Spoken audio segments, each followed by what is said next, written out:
वो जानती थी कि उसकी बेटी निश्चित रूप से अपनी बचत से इतनी महंगी कार नहीं खरीद सकती। वो कार शिवम की है। दृष्टि कहने ही वाली थी कि शिवम ने इसे खरीदा है।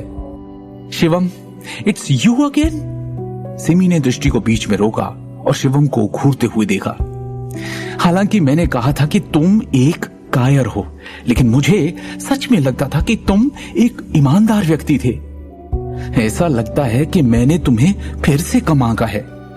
ना केवल तुम्हारा दिमाग खाली है, बल्कि तुम एक भयानक व्यक्ति भी हो।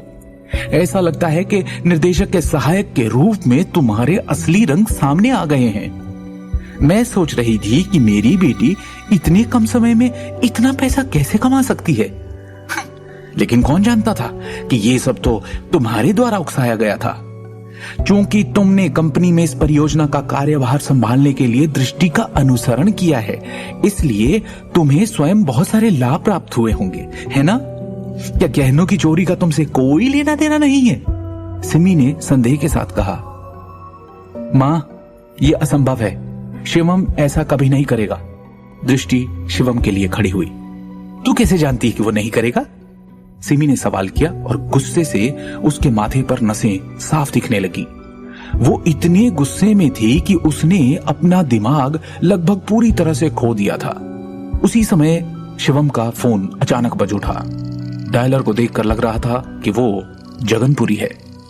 शिवम ने गंभीरता से कहा, दृष्टि, मॉम एंड डैड, मुझे अभी कुछ जरूरी काम करना है, इसलिए मैं कुछ देर के लिए बाहर जा रहा हूं। और कमरे से बाहर चला गया। दृष्टि, देखा तूने कितना उड़ रहा है ये आजकल? केवल कुछ शब्द कहकर निकल गया सीधा बाहर। सिमी ने उग्र भाव से कहा, तलाक, तुझे इससे तलाक लेना ही होगा। दृष्टि अपनी मां के दर्द को अब और सहन करने में असमर्थ आराम करने के लिए वापस अपने कमरे में चली गई। दृष्टि अपने बिस्तर पर लेट गई और आह भरी। दरवाजे के दूसरी छोर पर उसके माता पिता अभी भी इस बात पर बहस कर रहे थे।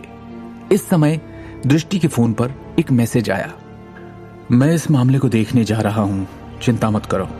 तुम्हें बस आराम करने और कल आभूषण प्रदर्शनी में भाग लेने के लिए तैयार होने की आवश्यकता है। शिवम के मैसेज को देखकर दृष्टि के भाव शांत हो गए और उसका चिंतित मिजाज बेवजह शांत हो गया। दूसरी ओर शिवम पहले ही छतरपुर जिले से बाहर निकल चुका था और जिस तरह उसने अपने फोन को पकड़ा हुआ था, उसकी अभिव्यक्ति खतरनाक रूप से ठंडी थी। सर, जिस मामले को आपने मुझसे देखने के लिए कहा था, उसकी पूरी तरह से जांच की गई है। जगन ने कॉल के दूसरी छोर पर सम्मानपूर्वक कहा। जिम्मेदार कौन था? शिवम ने पूछा।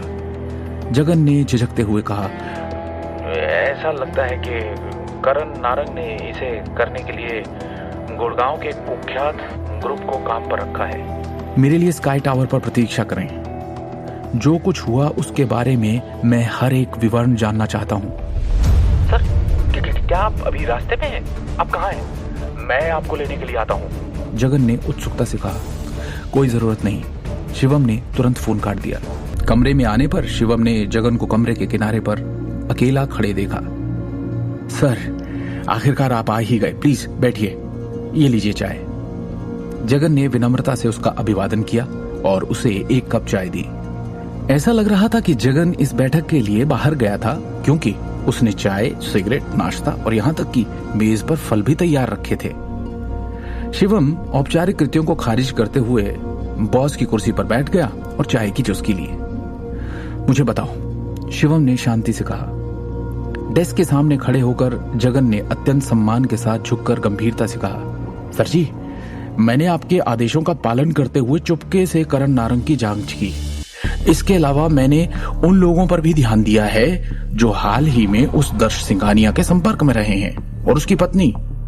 मुझे मिले सुरागों का उपयोग करके मैं पुष्टि कर सकता हूं कि किंग ऑफ द वर्ल्ड को पूर्वी शहर में रैट नामक एक व्यक्ति ने चुरा लिया है।